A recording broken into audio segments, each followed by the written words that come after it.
Hello, everyone, and welcome to a brand new episode of Internet Friends, the episode where at least one politician we like actually got elected. We'll take it. Finally. We got one. Ghostbusters buzzer. Yeah, took us almost a decade, but goddamn did we try. Yeah. Oh man. To think a decade ago, I was like, Bernie, he's a socialist. We can do this. And it took 10 years for us to Yeah. actually get a socialist in politics. Yeah, no, it's amazing to think that 10 years ago the idea of Trump being president was a joke collectively. And now they're duct taping signs outside the Oval Office that in gold lettering say the Oval Office. And Oh, God. have neither of you seen that? No. It's sad because at a distance they used like a fancy font and it's like gold, so you're like, oh, whatever, and then the camera zooms in on whatever news channel and it's just three pieces of paper, one that says the other Oval Office, and they're just taped up outside the door. Yeah, I've been hearing a lot about like the ballroom that they're putting in and like the tearing up of the Rose Garden and everything else that's going along with it, and it's just kind of But like... if I want to destroy the White House, that makes me a felon. Oh wait, Trump already is. Right, I forgot about that.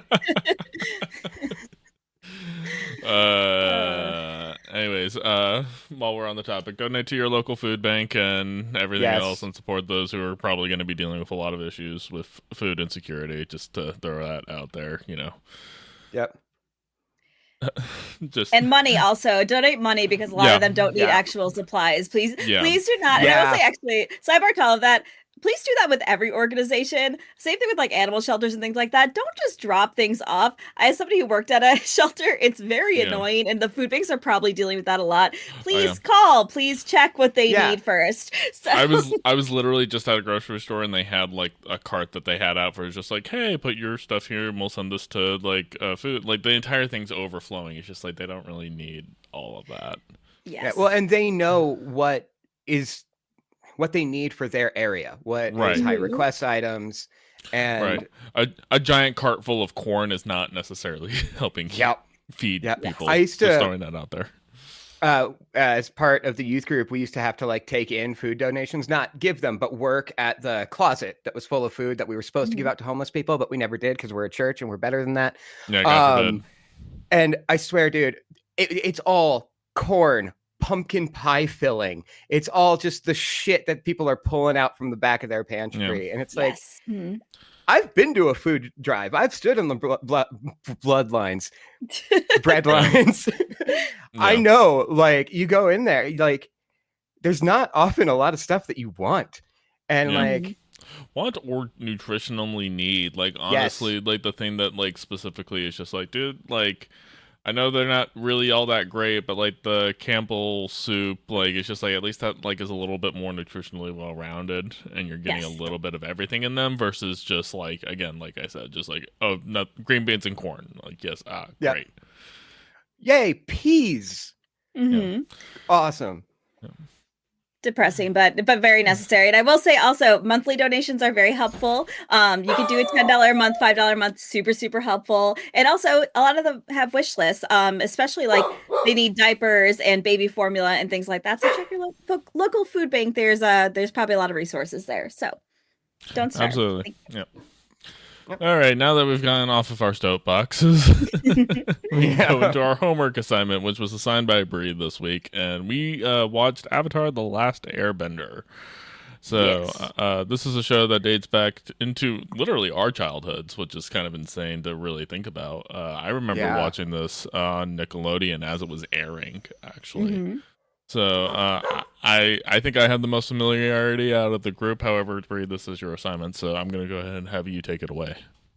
Yeah, this is one of those like I feel like I've seen so many people use this as a reference of like good storytelling, like good character arts and like that. And it's just like this kind of flew by me. Like I definitely saw it as I was growing up, but I don't think I ever watched it like consistently. So it's been on my list for literally ever, but I knew it was kind of a bigger show. So I was just like, I never found time for it. And I really did not know what to do this round. So this is what I chose. It had a very and- big comeback over the pandemic. Like I think they dropped like it on Netflix or some kind of streaming, and so there was a very big streaming community around it for a good part, like when we were all locked inside. Yes, definitely. And this is one of those shows that I feel like a lot of people like have a yearly rewatch or things like that. Like just people love the show. So I've always wanted to watch it. Um, Never got the chance to. And Aaron, you said you did watch it when it was actually airing, like the full thing or just parts of it? Yeah, I the one that I remember more vividly was at least the first season, but I definitely have seen like the full thing through like and back in childhood. And then I think my last like rewatch as an adult was maybe like 3 or 4 years ago. Okay. Okay. And Seth, have you watched this before? No, it had completely missed me by as well. It got to a point where it was like so many people talk about how great it is, like you said, that I was like, well, there's no way it's actually that good, and that reinforced me not watching it. Yes, well, I'm so glad you said that because I definitely have some opinions on this, and hopefully don't get me crucified. But Well, it's Bree's last show, everybody. Hope it was a good run. Hey, listen, I tried. So, hey, I might be falling on that sword with you. I gotta be real. That's great. This should be interesting. So okay, you know what? I'll probably just dive into it then. So I did not get past the first season. And there's a couple of reasons why. I think this animation is so fucking ugly. And I know this was very of the time, but it is the most butt ugly animation ever. And especially, I feel like the far away shots, like everything just looks so grainy and like stretched out and weird. I'm just like, it was so hard for me to like enjoy looking at it because they were there. I feel like, and maybe I'm speaking about this incorrectly, but I feel like there was an era in this era where there was like more American animation studios that were trying to like do the anime style. And I don't know this American studio, but I'm just saying I feel like this was kind of the trend in every bit of animation where they were trying to emulate the anime style but not being anime, if that makes sense. This is something that I massively noticed because it is so anime influenced, and I'm not a huge anime guy. I do watch some of it, like Yu-Gi-Oh and whatever. It was kind of like Uncanny Valley. I don't hate the animation as much as you seem to, but it was very Uncanny Valley for me watching something that is so Eastern influenced, but very Western at the same time that I was like, and you're right, the far away shots, if you look at character faces when they're talking or whatever, they're always off model when they're like further back. Yeah, this was coming out in a interesting. So Nickelodeon's the network that it was on, and I can't speak to most of the team. I know Dave Filoni was a director on it, so who we all know from Clone Wars. Very major influence, and you can see a lot of his influences, especially if you watch the episodes and you see his name as episode directed by Dave Filoni. It's just like, yep, no, that felt like a Dave Filoni. There's one episode in the first season where they're coming down in the air balloon, and they're like, why isn't the Fire Nation attacking us? And they're like, because we're wearing the Fire Nation's colors. And I'm like, oh, this is a war crime. And then End pops up, directed by Dave Filoni. And I was like, well, yep, there we go. There we go. Yeah, it's a good bit. So the interesting thing about the animation, I think, kind of going to like your point about like the anime influence, it does very much feel like, because when you actually look at anime and like Japanese specific style animation, they talk about their American influences. So it feels like there's like multiple layers of filtering, and like you just got like this weird copy paste. Yes.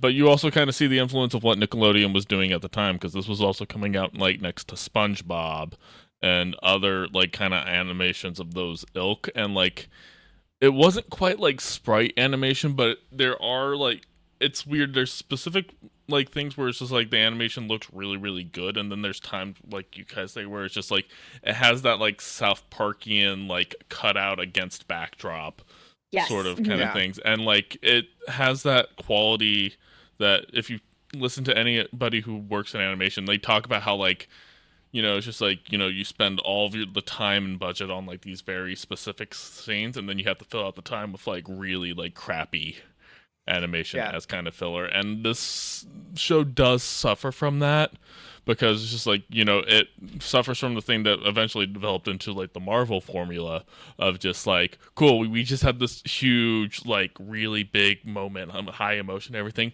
gotta insert a joke somewhere. Yes. One of my first notes is this show gives me tonal whiplash, because there would be this real emotional moment, and then, oh, we're a kid show, and we're, you know, our main demo is 7-year-olds. Yeah. Yes. The And I pacing is think that atrocious. and I think that is something to kind of remember. This show was made for kids. This was not Yes. adult animation for the most part, and this was in an era where like very much like kids animation was kids animation. It was very rare for them to also be appealing to adults. Well, that was when I first noticed because I'm just like, because we've watched quite a few shows on this, shows and movies that were like technically intended for children, but like we still got a lot out of them. Yeah. And this was the first kids show where I was like, I am too old to be watching this. Like, this is for children. I like, which I think is part of the reason I couldn't get through it. And I kind of wonder if a lot of the love for this show is the nostalgia of it. I'm not Yeah. saying it's a bad show by any means, but I think I don't know if you can jump into this as a me now 35-year-old and, Yeah, and have the same appreciation. I don't think it's possible. I do think it's a time and place aspect of it. Like, just like where were you when you remember watching it, and then like go back and watch it. And so like I think I definitely have a little bit more fondness for it, and maybe don't. Again, nostalgia is rose tinted glasses. So like the things that you guys are pointing out with the animation and stuff, like they don't bother me as much. And I also think and when the animation is good in the show, it is great. But Yes. when it looks, but like to your guys' point, when it's bad, it's pretty atrocious. Yes, Yeah. definitely. Another thing that I really think, and I this may be a controversial take, I don't know if it's the directing or if it's the voice acting, but like it's kind of bad or just like very stiff from a lot of the actors, especially background actors. I think Katara's voice actress is kind of like it just. I feel like I can tell they're reading the lines in a booth. I think that's kind of what bothered me. Well, what I noticed about the voice acting is that, at least among the main cast, a lot of them are children. A lot of them are in yeah. their early teens. But Katara, she was voiced by the gal who played Anne on Arrested Development and the evil ex-girlfriend in Scott Pilgrim. So she, to my knowledge anyway, had the most acting experience. So it's interesting to hear that you think she was very wooden. Yeah, I think most of them were. And again, it maybe is just like a directorial thing or just like the lines or something, but it's like and honestly, this might even speak to the pacing and like the jokes like input. Like I don't know if it was just like because I feel like I have so many issues with the show, to be honest with you, but I'm just like, I was like, I don't know if the episodes needed to be longer or substantially shorter, but because I don't know, and maybe it is a voice isn't a voice acting issue. Maybe it is just that like, I feel like things are happening so quickly and then it just resolves very quickly that like some of the lines don't land as like impactfully as they should because I'm like, oh, the issue just happened, but now it's done. Okay, cool. So that could be a multi-layered problem. Hard to say. Well, that was something I noticed as well as somebody who has watched anime, is that like there were arcs in this that were one episode, or there's a two-parter where Aang goes to the spirit realm and the demonic panda is attacking the town. Just that is contained in one episode, and then the part 2 is him going and seeking out the previous avatar's spirit and all that. Just the one episode would have been a 6-episode arc in a regular anime. And it should have been. Yeah, or at least I think so too. 3-part episode. I feel like we're breaking Aaron's heart by like about how much we hate this. It's interesting, but I think it's interesting because it's one of those things where it's just like as somebody who again grew up with it and all of that stuff. It's not, again like I'm kind of just trying to check my nostalgia at the door when it kind of comes to it, but I also kind of think it's just you kind of also have to remember how different this time was, and because like going to like the voice acting, like I could see how basically this feels wooden to how like even some of these voice actors now, because they still a lot of the people who work in the show have done a lot of stuff since then and have demonstrated a lot more range and like and how a lot of the techniques in voice acting have gotten really better. But you go back to kind of this, and there's like a very stacked cast with Dante Bosco being attached to it as Zuko, Mark Hamill being Fire Lord Orzai, and like a lot of other people who are veterans of doing a kind of uncomfortable Asian accent, mind you. I was wondering about that. Yeah. Again, this goes back to like take off the rose colored. It was 2005. It was different time. Well, it is something where it's like it wasn't okay then, it's not okay now, but it is one of those things where it's just but it was like, accepted more back then. It was accepted more back then. And it was one of those things where it's just like, that at the time it's just like, there wasn't as many working actors as there was because like the same like 3 jobs went to the same 3 people. It's true. That's true. I did recognize one of the actors, and I was like, "Oh, that's the guy who played the Asian guy in every movie in the '90s." Because they were like, "Well, we know him, so let's just go get him." Yeah. I thought you were going to mention Robin because somebody, Scott Menville is in this. He's Robin. And I'm just like, immediately I was like, that's Robin. And he's using Robin's voice. Same. He's the firebender who makes the dragon. And then he's also the crazy guy with the bombs. Yeah. It's just like, hey, our big bag, we need a big bag for the show. What's Mark Hamill doing? Yeah. We need a name. I will say there were things I did really like about the show. When it was more mature, and like the flashback episode where we get Aang and Zuko's backstories, probably my favorite episode. That was really good. And also that old man, the old fisherman, realest fucking character. Aang shows up, the Avatar, after 100 years, this horrible war, and everyone he meets is like, "Oh, you're the Airbender. You're the Airbender." And this one fisherman's like, "Where the fuck you been, Loka? Like, this is your fault." And it is. It is his fault. It is. And then at the end, his wife's like, "You should probably apologize to the kid." And he's like, how about I give him just free food and we call it even? Real.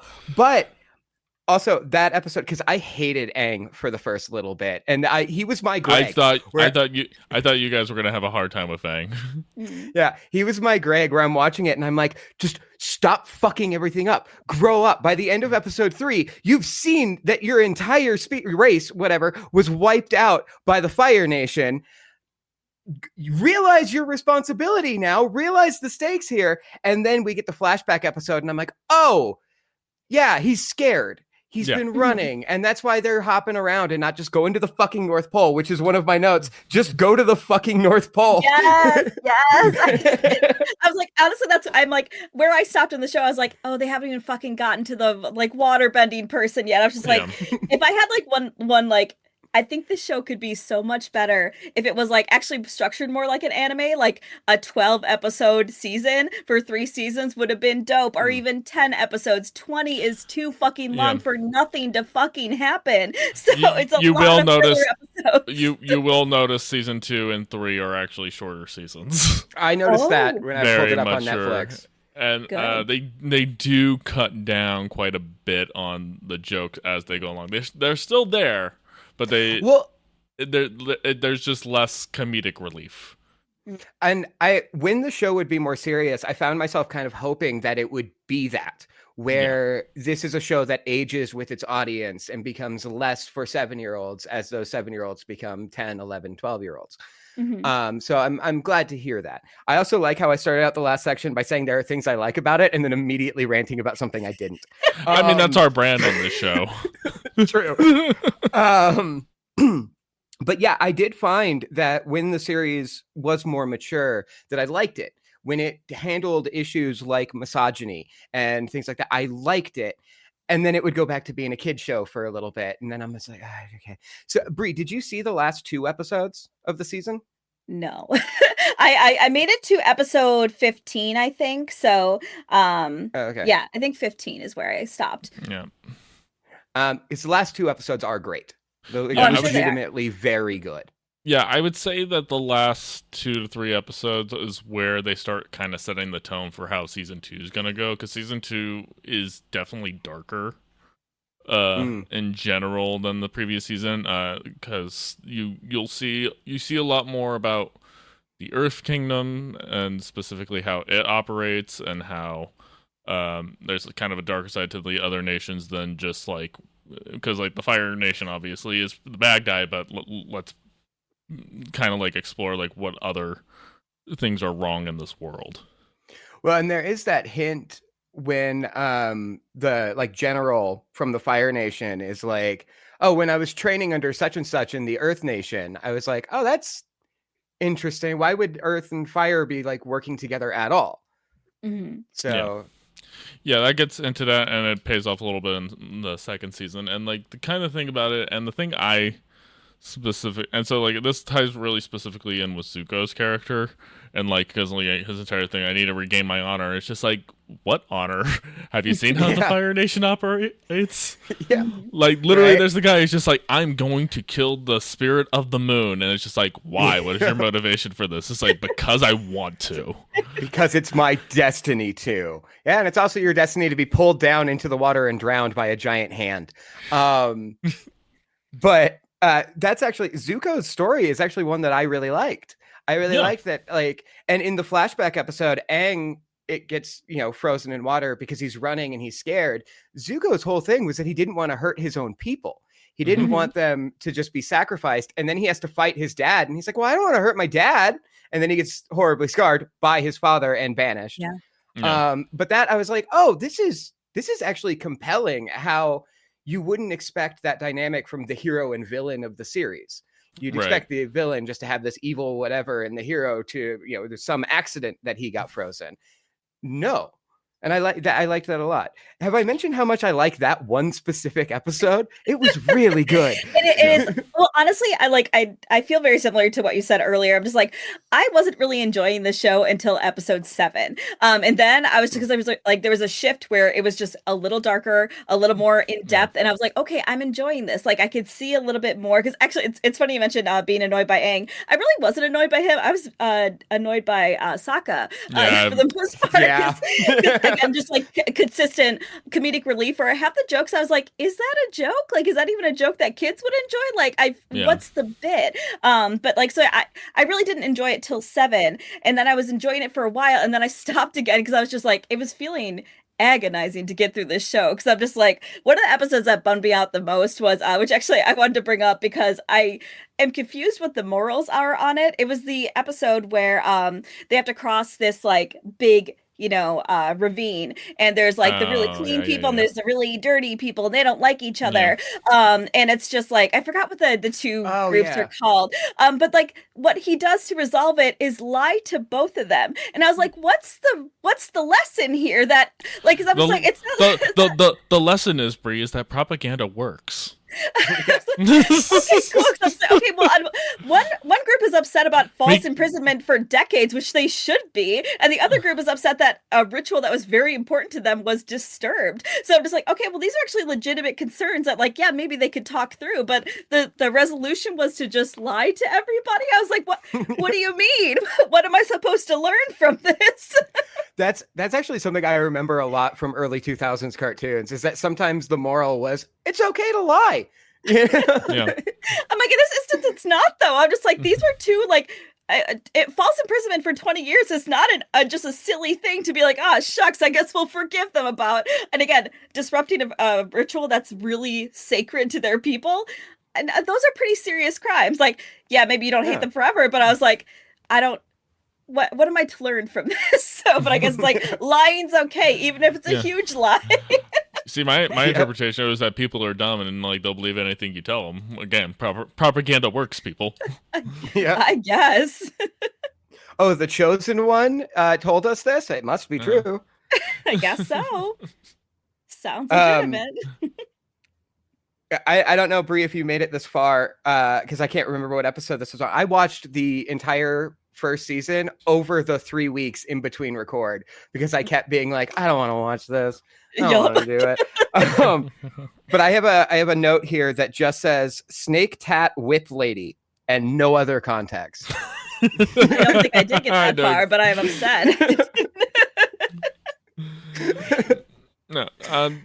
So obviously, like, if we're talking about like all 3 seasons, and obviously I'm the only one who kind of has a little bit more intimate knowledge about it, there is, again, going back to like, it does get a little bit more darker and serious. There's also kind of this shift that you kind of see in some of the characters. I wouldn't call it a shift, but you more and more you start seeing the serious characters start to lighten up, and the more like jokey characters start to like take things more seriously over time, while still maintaining some of those other aspects that they have. Like, well, I think you even see that with Zuko in the first season, where he is so drawn to get the Avatar, and then there are times when he's like, no, it's better for my crew, it's better for people if I just let him go right now. And you get the kind of sense that he doesn't actually want to destroy the Water Kingdom or the Earth Kingdom. He just wants to catch the Avatar so he can go home again. Mm-hmm. That was kind of end of thought. well, this will determine whether or not they burn down this show. What did you guys think of Uncle Iroh? Okay. He's kind of a pervert with Snake Tat Whip Lady. He pretends to get paralyzed. So are you. Well, yeah, but I wouldn't pretend to be paralyzed so that I can snuggle up with a woman. That's weird. You've never done that before? No. Hang on, let me once or twice. I was about to say, let me check my DMs real quick because I feel like you've told me. So you've told me. Let me text a couple of your exes real fast. Hey, Aaron, just real quick. Yeah. What's the most lecherous thing Seth ever did while you were together? Do you still have the snake tattoos and whip that paralyze people? She does have a snake tattoo. All the gays do. I have a snake tattoo. It's like here's your hair dye, here's your snake tattoo. Yeah, it's part of the starter pack for sure. So. Okay. Since we're on the subject, this brought this to mind. When her and I were living together, we lived on the second floor, so we had to walk upstairs, and she would always walk ahead of me. And I got in the habit of like pretending I was about to bite her butt, and then at the last minute looking away and like looking around to see if anybody saw me. It was a stupid joke for me. We had lived together for a year and a half, and she turns around and catches me doing it. And she's like, "What are you doing?" And I'm like, "So it's a stupid little bit that I do. It's a joke just for me." And she goes, "How long have you been doing this?" And I went, "The entire time we've been living together." Oh my God. And she's just like, "Okay." and now that she knows the bit, it lost all of its fun. Yeah, it did. No, I still did it. It's for you after all. So. Yeah. Oh, that's really funny. Thank you. It's funny. I'll be like, sorry. I'll like go hang out at her place, and she last time I hung out with her, she moved recently, but she was still in a walk up, and so she was walking up ahead of me, and I remembered that, and I was like, "Nope, don't do it, don't." Instinct started to kick in, and I was like, "No." Oh my goodness. LOL. This part will not be clipped and put up on TikTok, by the way. Oh, perfect. Says you. I've already clipped it. It's too late. So. I've sent the evidence away already. It's like clips go up tomorrow. Really quick. I have like no opinion of Uncle Iroh, to be honest with you. I'm like, I feel like he makes sense just as kind of like a small foil to his nephew, I suppose. Like just because Zuko is so serious, he needs somebody to kind of like soften that, and I feel like he does along the way. But that's kind of all I feel about that. He is a character that gets much more dimensions in like the last two seasons, and I think that's kind of one of the frustrating thing is that like the first season is very flawed, but there's the elements of what make the show really good, and you don't really get a lot of those elements until later. Right. And so again, because it's a show that was for kids, and if you didn't watch it when it was coming out, like I could see, like again, it's a harder sell to an adult person. It gets good 21 episodes in. Just hold out for 21 episodes in. But like that was this is the show that saying came from. I gotcha. Yeah. But it's also one of those things where it's just like, you know, difference in like viewing habits, right? Like, again, like this show was not designed to be like a 20 episode binge watch. This was a Saturday morning cartoon or Sunday morning cartoon of like you woke up, you know, there was the entire lineup kind of coming. This was between SpongeBob and like whatever else, and like more SpongeBob. Yeah, it's just like, and you know, if you were a kid like me, you were basically switching between Fox and WB when this was coming out. Like, I think I only watched Nickelodeon when I was at my mom's because she actually had, like, satellite TV. Mm-hmm. Whereas, like, my dad just had basic cable. But yeah, different viewing experience, different formats, which we talked about, like, last time, where it's just kind of like, yeah, like that changes the way that you kind of think of a show. Like, I mean, my whiplash constantly was like, they do the like build up everything, cut to black. It's like, oh, that's where the commercial was supposed to be. Anyways, let's go 5 seconds back now. Yes. It's just like, it's just like, oh yeah, no, you were supposed to be watching stuff about Capri Suns and Gushers and selling stuff to you as children, which technically should be illegal. Yeah. But because it's advertisements for kids, it's fine. Just ask for your parents' credit card. It's okay, kids. Yeah, it's totally fine. Buy that Fortnite skin. Remember when they would try to tell you to go send in postcards to win giveaways? Yeah. Oh, whoa, that was a time. Yeah, like it was a much. Did you ever do it? I tried.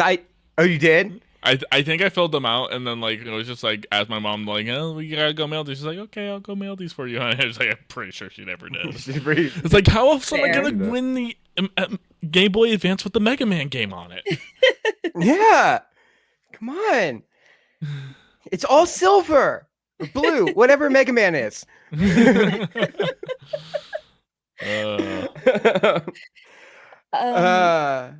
will say.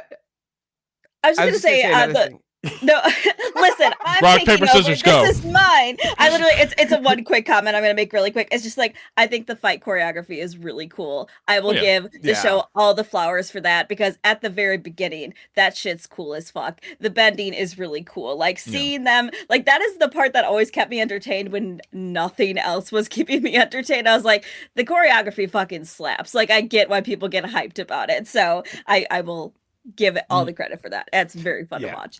Yeah, I remember they used to broadcast like kind of like behind the scenes thing, and they talked about how like they based like the different bending styles off of real world martial arts, and like everything was like done specifically. It's like, water bending is like that Tai Chi sort of like flowy kind of style. Earth bending has like a more like wrestlers like style of like, stomping and very like strong movements. Fire bending's very aggressive and quick, all that kind of stuff. And so it's interesting of like elements that they kind of put into it.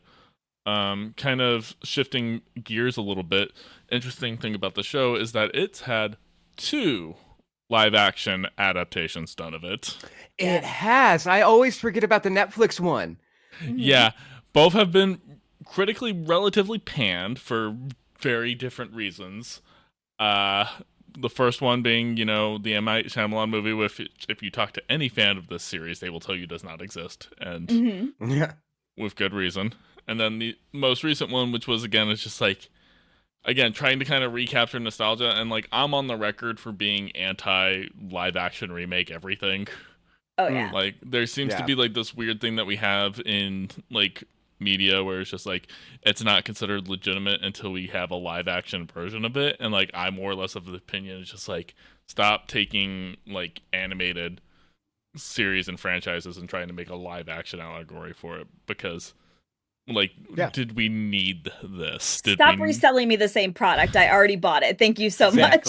Well, also stop reselling me the same product when you fundamentally don't understand the product. Yes. Because I feel like that was a big issue, especially with the M. Night Shyamalan version. Because like, I haven't actually seen the movie, but if you look at some of the clips and stuff from the M. Night Shyamalan movie, you would basically be like, what the fuck were you doing? Yeah. Speaking to that, and also going back a little bit, another thing about the show is that before I had watched it, my opinion, I was like, okay, one person controls water, one person controls earth, air, whatever. How do you make that compelling? How do you use these powers? And then watching it, pleasantly surprised that like, oh, this is fucking rad. This is actually really cool. But I do not see how existing in a live action format, you could make it as compelling as it is animated. Yes. Yeah. Yeah, no, there's nothing inherently that there's nothing that a live action version of this could have improved upon it. And so, like, again, like, it goes back to the asking of a question of like, who was this for? Because at least like with the original animated series, like, okay, it was for kids in the mid 2000s. Yeah, like that's who the market was. I was amongst the people this show was marketed at, so it was pretty effective, and it's had a lot of staying power. I also would like to say thanks for keeping it to 3 seasons and not, that was another surprise to me. because I knew it was a bit of an undertaking and that so many people loved it, I thought this was like 5, 6, 7 seasons. To find out it was just 3, I was like, this is actually much shorter than I thought. Mm-hmm. Yeah, it had a very big production cycle because I think it was like a couple of years between seasons. Oh, wow. To release, if I remember correctly. I don't know when Filoni got pulled off because I think he got poached by Clone Wars, like, I think before the 3rd season. Okay. I think, didn't the Clone Wars movie come out in 2009? So that would have been It was 08. It was 08? So he would have probably been pulled for production and stuff around late 06, early 07? Yeah, so he would, I think he got pulled either midway season 2 or like on season, I don't think he was on season 3 if I remember correctly. But don't quote me on that. But yeah, like, so like this, again, there's like so many things about the show that, again, if you try applying our modern sensibilities, doesn't necessarily have a 1-for-1. Mm-hmm. Well, and going back to something you said is that like you do have to remember the time period this was coming out. That was something that I found that I kind of respected about the show, is that even though it was made for children, there would be stuff introduced in the first couple episodes that wouldn't be brought back until like the end of the season. And so they respected their audience, even though they were children's intelligence enough, stupid kids, by the way, even though to be able to do callbacks and do references back to things for a show that if you weren't watching it week to week, you could have missed out on that. In reruns, they're running it in random orders.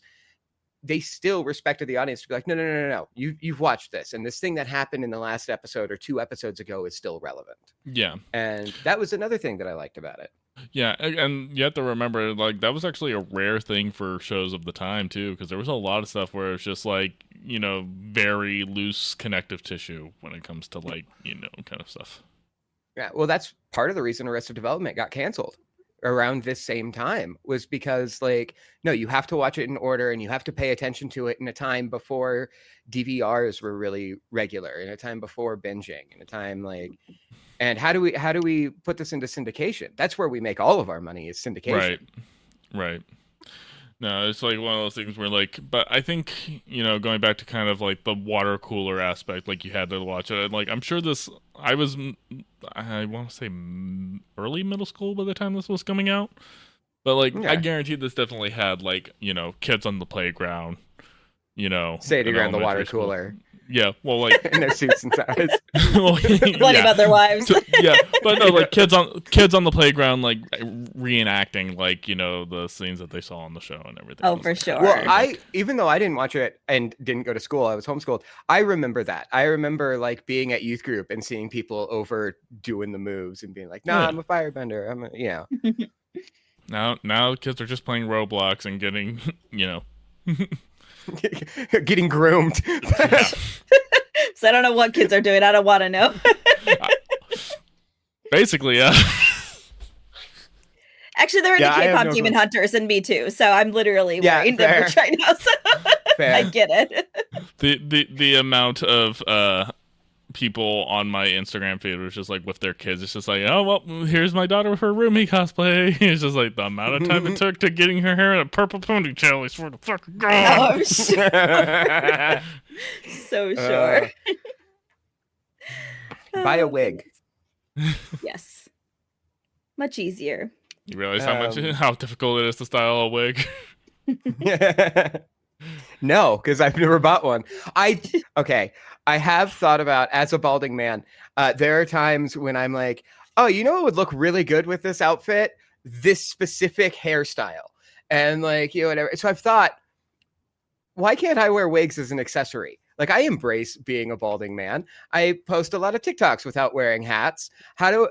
Would it be acceptable for me to like toss on a blue wig or a purple wig to go with whatever outfit I'm wearing for that day? And I don't think it would be. I think society has pretty much dictated that men wearing wigs is a net negative. I think you could. I think that's fine. Yeah, why not? I'm all for it. I'm gonna be all right. Where's my Amazon app? I gotta press order on my cart real quick. It's like, hang on, Bezos needs another like 20% margin on this product real quick. Hey, he needs to hit that trillion before Musk does, which evidently is happening soon, except it's totally not if you look into the details of it. Oh Lord. I would prefer them to both hit 0 before, but Same. beggars and choosers. Right. We do not support billionaires here on this show, by the way. Eat the rich, please. Thank you so much. Fuck them. I'll be honest, I have like almost nothing else to say about this show. Like I just like I really feel like I just expected to love it. And maybe I just came in with too high of an expectation because like everyone loves this show so much. So like me watching it, I was just like, okay, yes. Well, surely it's gonna get better at some point. But like again, I stopped where I stopped because I'm just like, I wasn't ever super interested to keep going with it. I was truly watching it for this podcast, and that was it. Well, I like there were moments where I was enjoying, and again, those like darker moments. And I'm sure I understand that. Well, actually, I really know what happens in the whole show because there's been so much like dissertation about it. But like, I feel like it's pretty hard sell to be like, yeah, just get past these first 21 episodes and then it gets really fucking good. I'm like, I don't have that time or that capacity. I was like, I might casually do that at some point, but like, I don't know, there's just so much good TV out there. And I'm just like, I think this ship has sailed for me and I think I'm just gonna let it sail and appreciate like I don't want to characterize this as a bad show. It's not a bad show. I just think that ship sailed for me personally. I love that people love this show so much. I just think it maybe just wasn't for me. So at least not at this stage of my life. Do you think that there was like a fandom FOMO aspect of it? Like there's so much because this, existed in like that Tumblr era fandom where it's just like there's a lot of fanfic out there for it. There's I remember Tumblr back in the day had a lot of gifs of a lot of different moments in the animation back in the day. Again, season 2 and 3 introduced a lot of other characters that like kind of add newer dynamics to the show. Do you think that the fact that you were exposed to so many people talking about it gave you some kind of obligation of like giving that a shot that it 100%. I think that's the like this kind of completely could have like flew under the radar for me, but I think because like and especially I feel like there's so many channels I watch that like have like storytelling analysis. They reference this show almost every single time, so clearly there's something here. It's just, you know what I would love? And I'm sure maybe this exists in some capacity. If there's like a machete method or like some sort of like abridged version of this show where it just tells me, yeah, exactly. Just like gives me the important episodes and not the silly, stupid filler episodes. This is again another Dave Filoni influence thing. Because just like with Clone Wars, there's a like kind of like here are the arcs in Clone Wars you need to watch, not necessarily watching straight through. Like it's like watch this arc, then watch this arc, then watch this arc, skip this arc, skip this arc. Yes. Like so I think that's another Filoni influence because like Filoni is a good storyteller and he does come from like that George Lucas like heavily influenced by westerns and Kurosawa style storytelling. And like there's good elements there and like talking about kind of like the moral like it's okay to lie to people, like there are some of the basic things like imperialism is bad, just for the most part, and all that other kinds of stuff. It's like don't support for the fascism. Most part. It's amazing how millennials were being exposed to this kind of like media and they're wondering why we hate the government all of a sudden. Yeah.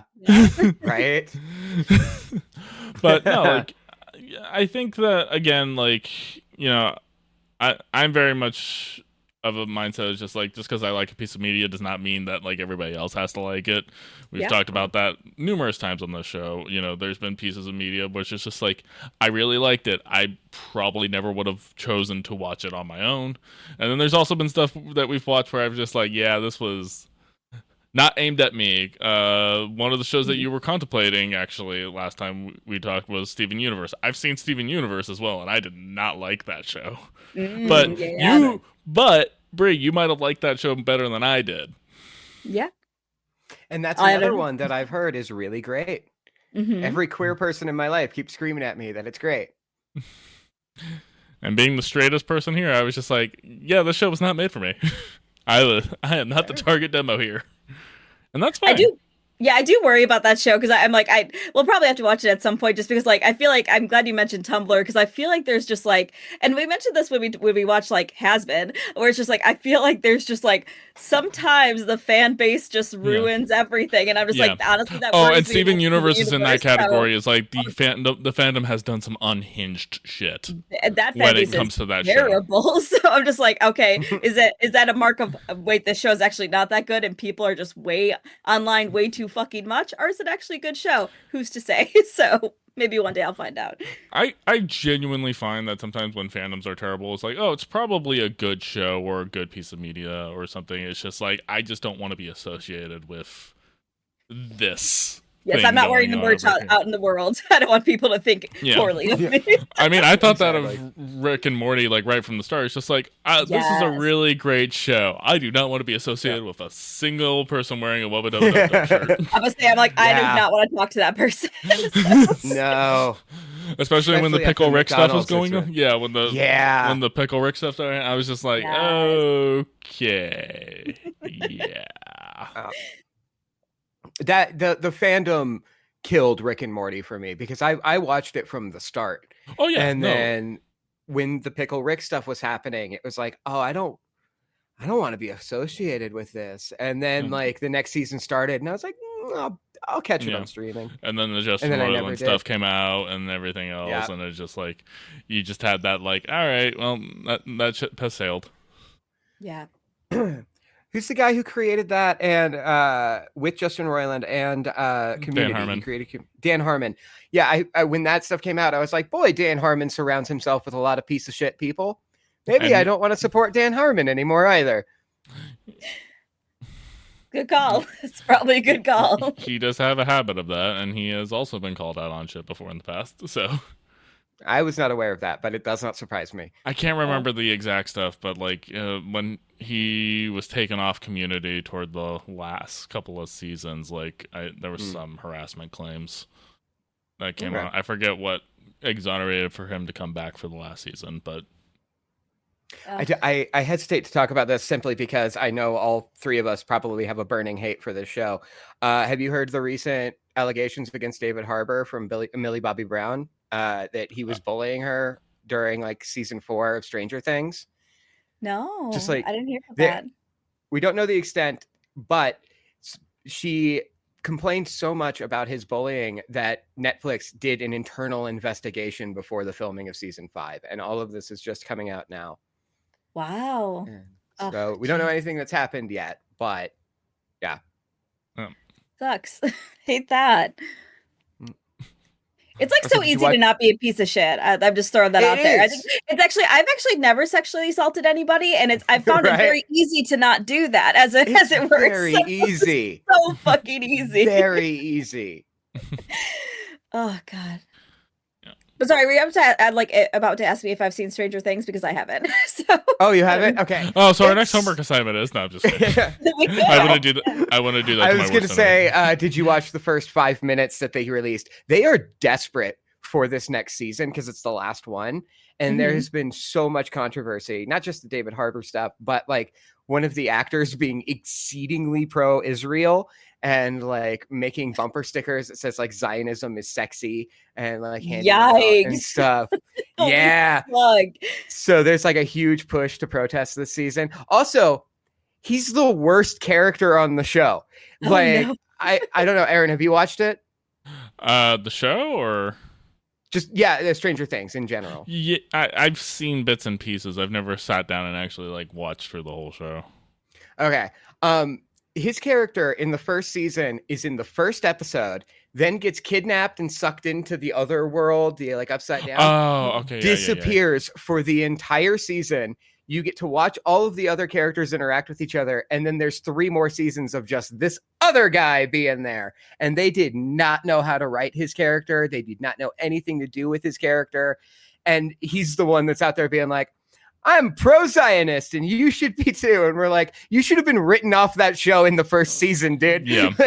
Well, what a wild take. Well, Jesus. I remember hearing somewhere like originally the idea for the show was supposed to be like Twilight Zone-esque, where like every season was supposed to be like its own like That would have been better. anthology, and like so like different cast, different story, but like maybe like loosely connected, but instead like because of the success of the first season, they were just like, oh well, we got to keep this group and this cast together, and then it's just like, well, okay, you hired children to be your core cast, and the production schedule for the show requires years, and by the time that we are ready to do the next season, cool, that 8-year-old is now a 12-year-old, and now that 12-year-old is a 17, 18-year-old, and they've had enough time in the public eye to do stupid teenage shit.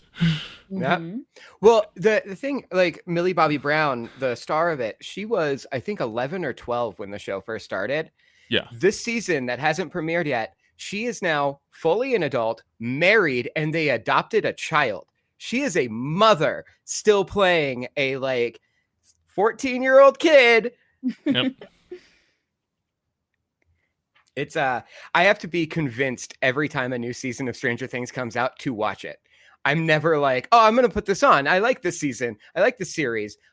Every single time people are like, well, you got to watch it. And I'm like, I don't remember what happened. It's not a gripping show. I was about to say, do you get the FOMO aspect of it, like I just talked about, where it's just like suddenly everybody on the internet's talking about it, and it's my goddaughter. She's super into it, but her and I don't talk anymore because I've gotten no contact with that whole side of my family. So I'm not going to get bullied this time.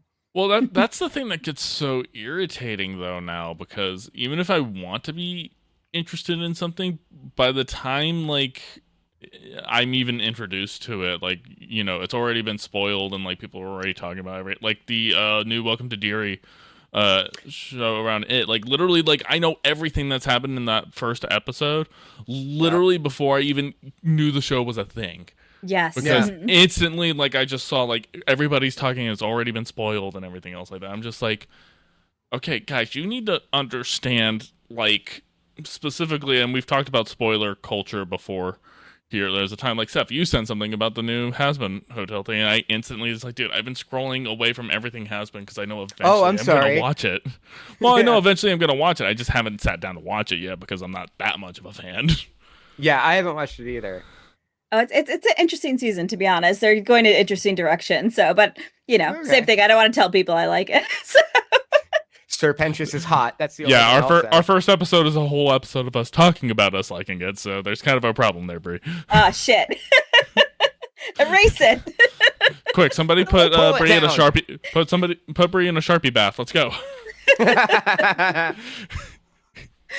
Oh my god, Brie, how do you feel about blackface? do I look like a cosplayer? No, thank you. So, you used to be. so I don't do it anymore. I got a video on TikTok recently that was a stand-up comedian, and the video opened with him saying, like, something about Googling Ted Danson blackface and how everybody in the audience should do it at some point in their life. It's Ted Danson. He's an actor. He's been acting for a very long time. And I'm like, okay, this is going to be, I look it up. It is old school, like blackface, like big white lips, whole thing. And it's for a charity event. And this is like the late 90s. Yikes. But it's also one of the funniest pictures I've ever seen. Because of how racist it is, and how at this point in history he absolutely knew better. Like he absolutely knew he shouldn't be doing that. Yeah, going back to what we were kind of saying about like the voice acting for Avatar being, you know, white people playing people who are supposed to be like, you know, Asian Pacific, you know, esque, you know, characters. It's just like, okay, yeah, that wasn't right, but you know, different time. It's just like that is like, it's like, no, you should have known better. Yeah, you should have known. Oh man, I will say I'm super sidebar to that, but kind of related. And maybe this isn't the case, but very early in the first season of Avatar, the show that apparently we're talking about, but who's to say? There's a character early on that is an Earthbender, and they call him Haru, and I'm just like, I feel like if they're going for like the Japanese name, it would be hard. Like the inflection is wrong. Haru is kind of how like a American person would pronounce it. And it was like Haru probably is like it's the inflection is different. I was like, I feel like I don't know, and maybe the voice actor, or whatever. I'm just like, I feel like that's not how that name is pronounced, but maybe they're like, the kids aren't gonna know. It's fine. So, The kids are.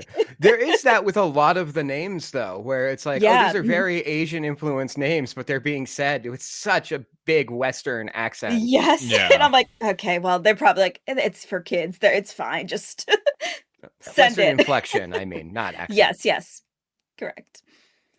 Well, it's a show, and we watched it, part of it. Yes, some of it. But would you go back? Oh, well, I will probably. I'm very well, mixed you finish on it, it. to be honest. Will you try to at least get through the second season? See if you know what? I would say I will commit to that, because I'm like, I am so close to finishing season 1 that I'm just like, what I've been doing is like watching it like as I'm waiting for my edible to kick in. So once my edible kicks in, I'm like, all right, see you later. I can't pay attention to this anymore. So I'm like, I think I could probably do that and maybe get through part of season 2. I think I may like shelf it at some point if it's still not keeping my interest. Because I was like, again, my goal today was to finish season 1 because I was so close. But I was like, I just don't care to. Like, I'm just like, I feel like, again, they still haven't fucking made it to the pole yet. They haven't made it to get to the fucking waterbender yet. I was like, when are you gonna do that? We have 2 more people to meet.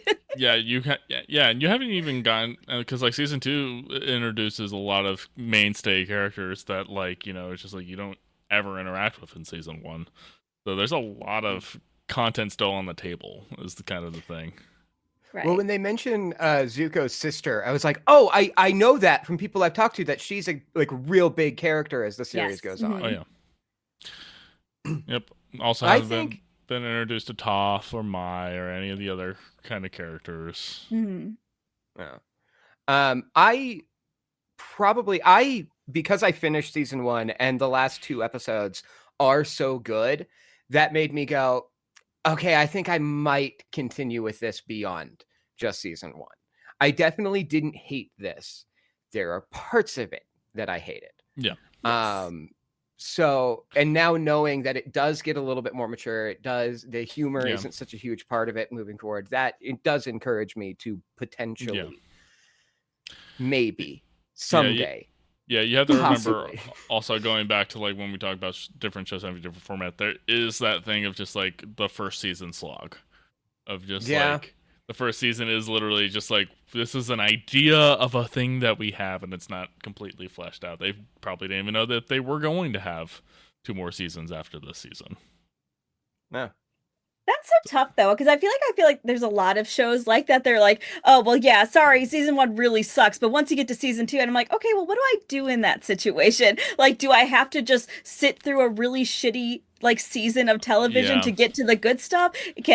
Is there a bridge version? Like, I never know, because like I feel like the example that I hear a lot is like Parks and Rec, which hilariously the only season I have seen was season 1. And I'm just like, well, I was dating a girl at the time and we stayed up all night and watched the whole thing. And again, I wasn't really interested in the show. So as you can imagine, it's like we stayed up all night watching the whole thing. Well, it was on in the background while we were doing other stuff. I was actually gonna say that about Stranger Things. That's the only time I've seen Stranger Things. And I've only seen the first 2 episodes, and I have not seen them because I was actively hooking up with somebody. So I'm just like, yeah, she's pretty good, I think. This hasn't happened to me, but just the conversation begs the question: have you ever been in that moment and then realized, oh, what we're watching is actually really good?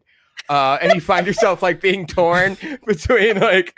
Did you say that's what happened with Over the Garden Wall for you last time? Kinda, actually. Now that you mention it, yeah. No, here's a new show question. What is your Netflix and chill show? The thing that if you invite somebody over to go watch something, you're just gonna end up having sex anyways. Can I say that was like the live action Cowboy Bebop for me, because let me tell you, that show was so bad. Like, I was on top of him before like the first episode. I was like, we're not watching this, and I'm not interested enough to like tear myself away. God, that live action remake made me so angry watching. Oh, I hated it so much. It did everything I hated. It was so I know totally someone wrong. who was like, the best I ever heard was from somebody I know, and they were like, I mean, it's okay, and that was the best they could say about it. Even that's nice. There's a specific person who I know who is like consistently like, whatever their opinion is, if they like something, I know it's bad, and if they say that they don't like something, it's just like, I need to check that out. He straight up said it's just like, the live action Cowboy Bebop's really good. And, like, you know, they changed a lot of things, but it's a really good watch. And I was just like, well, heard you loud and clear. I was like, just should have listened to him, and by listen to him, like, if been like, don't watch it. Yeah, but I did, and I was disappointed. Quick kind of ping pong, slightly changing the subject, but live action Cowboy Bebop brought me to live action Death Note. And this raised the question of, is there a show that you have only seen through TikTok, but you became interested enough that you watched a bunch of the show in those 5-minute chopped up things? Because that's Death Note for me. I watched a bunch of Death Note over Subway Surfers like a couple years ago. I can't. It's one of those things, like, it's one of those, I don't know if it's not necessarily that I was interested in it, but it was what the algorithm was saying, like, hey, we're just going to keep giving you clips of the show. I kept getting Landman recently. I'm not familiar with that. It's from the Yellowstone guys, but it's Billy Bob Thornton working in the oil fields. Okay. Yeah. Like, I keep getting that clip, so it's just like, I feel like I've seen the entire show now, literally through TikToks against my will. And like I said, most recently, it's Welcome to Derry, where it's just like, I'm basically just like getting the entire show literally. Dude, they're playing full episode stuff now on TikTok. I've noticed. Yeah, like somebody put a whole entire Dragon Ball Z movie on there. There was somebody who put an episode of Code Lyoko with commercials, so like they just had a recording of it from back in the day. I haven't heard that name in a long time. Code Lyoko. Yes, I have it. That is a name I have not heard in a long time. I was there when it was written. Yeah. Do not cite the ancient magic to me, witch. I was there. Amazing. But yeah, like, so like, yeah, they're uploading now like full on TV and movies now to TikTok, which I'm just like, for the love of God, can we just have short form content be short form content? Yeah, please. I had this like recent theory of just kind of like, the short form to long form problematic pipeline that kind of happens, where it's just like, we had Vine, where it's just like, hi, you have 6 seconds to get your joke in and out. Like, that's not enough time to like be incredibly offensive, although there are people who figured out a way to do it. There are, but there's always a way. But like, as you extend like that time limit, you get people who are just like, okay, well, now I need to use a whole minute. I need to like throw out hot takes, and now I have 3 minutes, so now I can really flesh out those hot takes and give like reasoning behind it. And it just keeps snowballing, and I'm just like, it's at the point where it's just like, social media is completely unwatchable now. Even people who I agree with, for the most part, I'm just like, I'm not gonna sit in on your lecture, dude. I'm just not dealing with it. I heard this hot take recently, which I really loved, that like because AI is getting so prevalent, that like they hope that like we're all going to start not using social media, period, because everything is so either this long format or it's just like it's so generated that like we'll just lose interest in it entirely and just stop using social media. And I'm like, it's working. That's a beautiful take, and I love that. I'm honestly, I'm starting to feel that way, because I'm just like, I just feel like there's nothing I'm enjoying that much anymore about any social media for that exact reason you're mentioning, and also how generated it all is. Or it's just people, because they have a longer time limit, just fucking like, I know I said this before, but I'm just like, unfortunately, like the longer format it is, people are so convinced that they are good storytellers when they are fucking not. Yes. So just because you heard one good story on TikTok, like I'm like, 5 minutes and this was the bit, this was the finale of your fucking story. Don't tell stories, my guy. It's like, I just unbearable. I don't know if like Twitch blew up or something, but like there was like a million different pieces of Twitch drama happening all at once, and it was just people talking about the Twitch drama, but not giving any context to anything that they were talking about on Yes. any of the Yeah. videos. Where it's just like, I don't know who you're talking about. I don't know what happened here.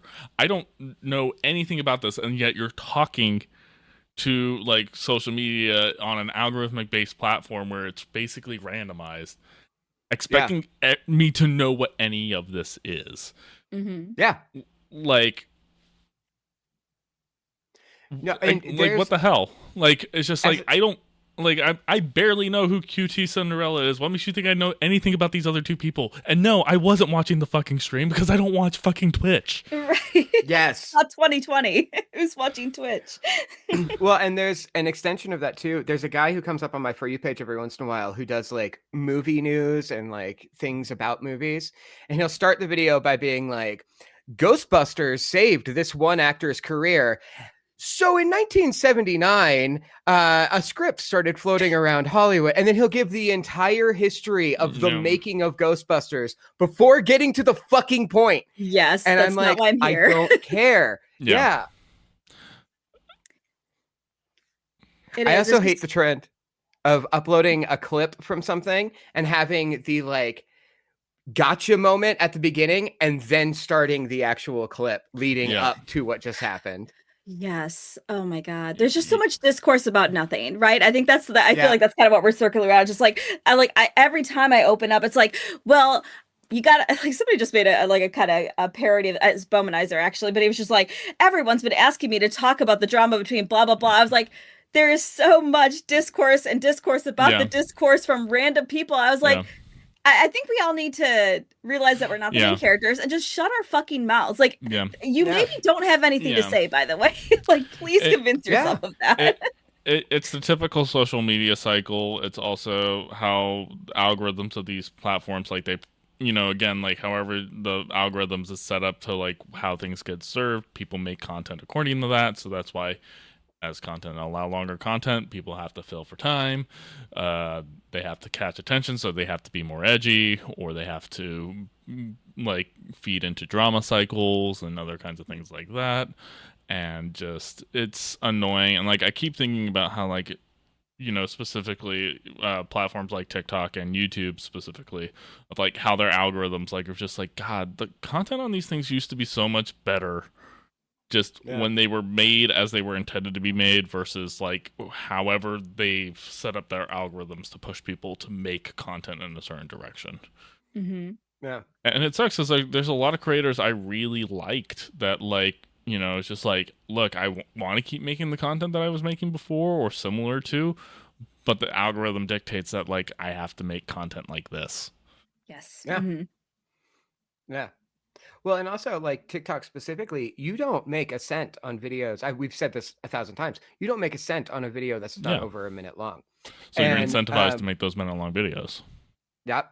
And there is one creator that I found who is doing it in a very fun way. They do short format animated skits. They're the person who invented the ibuprofen meme, if anyone is familiar with that. I referenced it a week ago or last episode. No one seemed to understand what I was saying.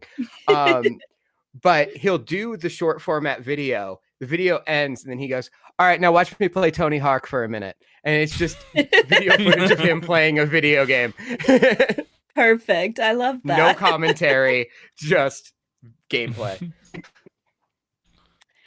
Oh, yeah, it's kind of the worst. I've actually had this. I've been testing this fun theory of just like because and I say this all the time, but I'm like, I have such a really just a hate relationship with Instagram now. But like, it is how I keep up with like some family members, and like it's how I keep up with some students, and how I also like it is helpful for my job. So it's just like I can't not use it, but like I've gotten to the point where I will close the app the second an ad pops up or I get a suggested follow. And let me tell you, my time on Instagram has gone down drastically because it is so hard to see people I am actually following and to not get advertised to multiple times in a row, where I'm just like, okay, this is genuinely unusable at this point. I can't even interact with the people I want to.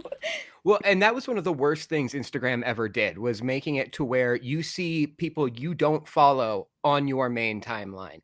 because Yeah. I've missed posts by people. Yeah. And then that incentivizes the story usage because you want your friends to see the thing and be like, hey, look at what I just posted. Yeah.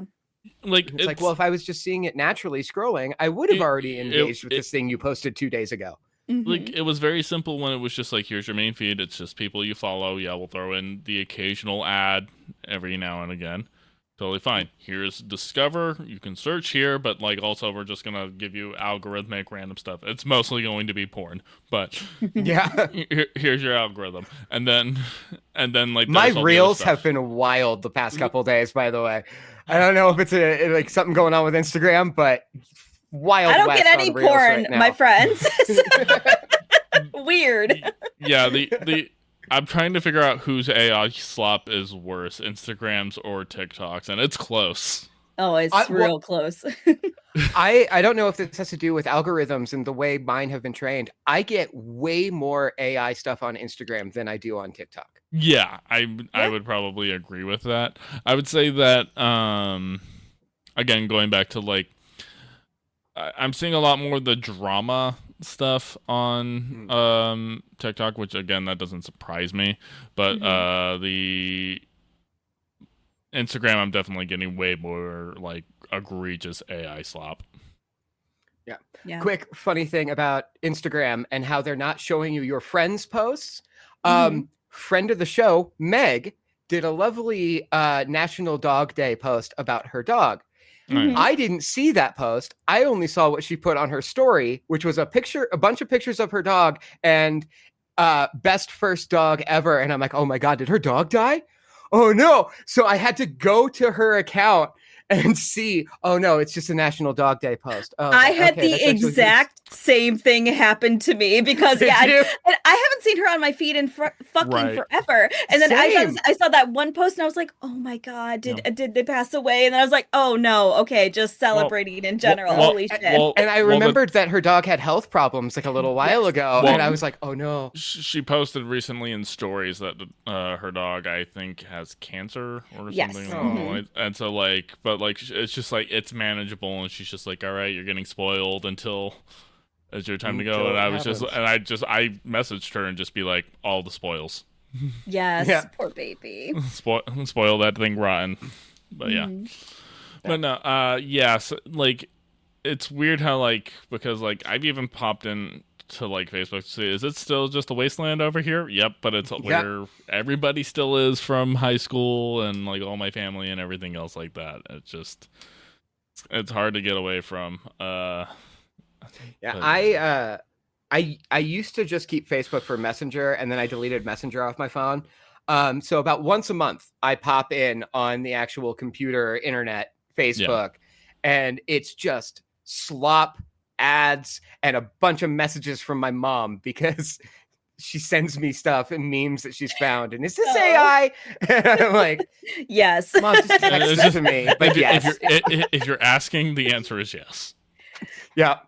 I do the same thing though. I just like I have literally one old laptop that I stole from my old job. That is the only place where I am still logged on to Facebook. So I'll check it every now and again. Because what sucks is that like, and I don't know if this is the same for you two as well. This may be a regional thing, but I was just talking to my sister about this, about how difficult it is to outside of Facebook Marketplace to sell something locally. Because Facebook Marketplace is really the only way that is viable. Because like Nextdoor, I don't know if you've ever been on that app. What a nightmare Nextdoor is. It is all the most racist people in your neighborhood are posting on Nextdoor. And that was supposed to be like the replacement for Facebook Marketplace. But I'm like, yeah, nobody uses Craigslist anymore. Like, and what else can you do to sell something locally? Like it's impossible. And even events, I have apparently missed so many parties and events with people still do Facebook invites. Yeah, exactly. And I'm like, where else can you do that? There's not really an app to do that. So it's just like, God, we need to go back to Backpage.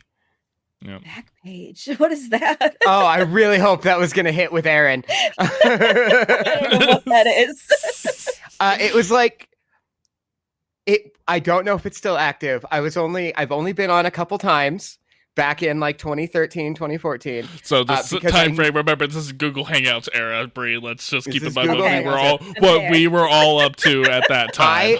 And the only reason I know about it is because I had friends in the industry at the time. But Backpage was Craigslist, except you could buy hookers, escorts. Sorry. Oh. So don't Google it. You could hire a sex worker. Yeah. You could look up, massage parlors that offered happy endings. You could all of that. It was Craigslist, but sex. And I only know about it because I had a friend who was in the industry, and she was like, "Hey, check this out." Sure. A likely story. And then that night he got it, and we all went on chat roulette together. Yeah. And then that's a fun era. Oh, what was the name of that other site? I just had it. Never mind. Statute of I was trying to send it limitations. to you. Manifesting. Oh, Yes. Rub Maps. Thank you. God It was damn Rub it. Maps. Thank God you remembered. Yeah. Bree, this is why we don't schedule anything after 7 o'clock. That's exactly why we did. You know that's why we Yeah, did. this is exactly why we do. We've talked about it at length. Mhm. Okay, before we get Seth on a sex offender registry, what's our homework assignment for next week? I was thinking this during the week, or the weeks in between records, because every time it's my turn to do homework, You'd look I'll at your think of Blu-ray stuff. shelf and just pick a Yeah, random no. one. throughout the in-between, I'll think of a bunch of stuff and be like, oh, that would be a good homework assignment, and then don't write it down. And we get to 10 minutes before record, and I'm like, oh shit, it's my turn. Fuck. So we're doing Muppet Treasure Island, because I want to Yes! that. Fun! I'm in. Good. I'm glad. That's the response. That's my third favorite Muppet movie. It's so good. And I watch it every year around this time. So Oh, I'm thrilled. I might be able to find this on a streaming service and not have to buy it, maybe. We'll see. Okay. Every So- time so- your homework so- assignment. So we'll I revisit- specifically try to look for things that are on streaming services.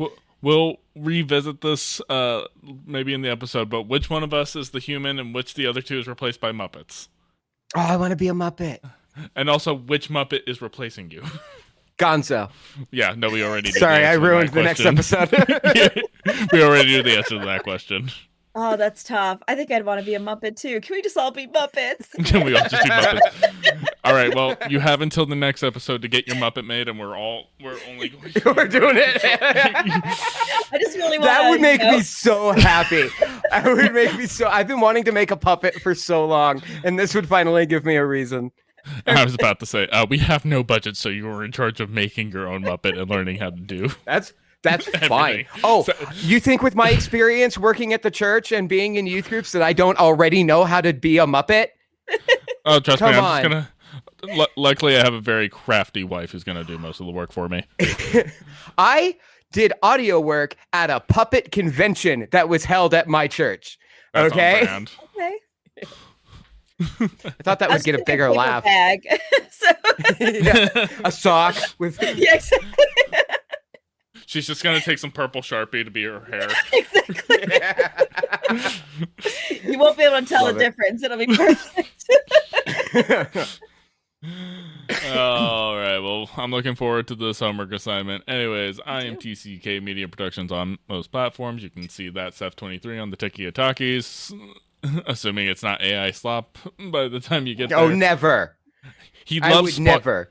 He loves spoiling everything that's currently on Hulu right now. That's his favorite Yep. pastime. It's And then you video have the after video of ending explained. That's And- what I'm shifting into.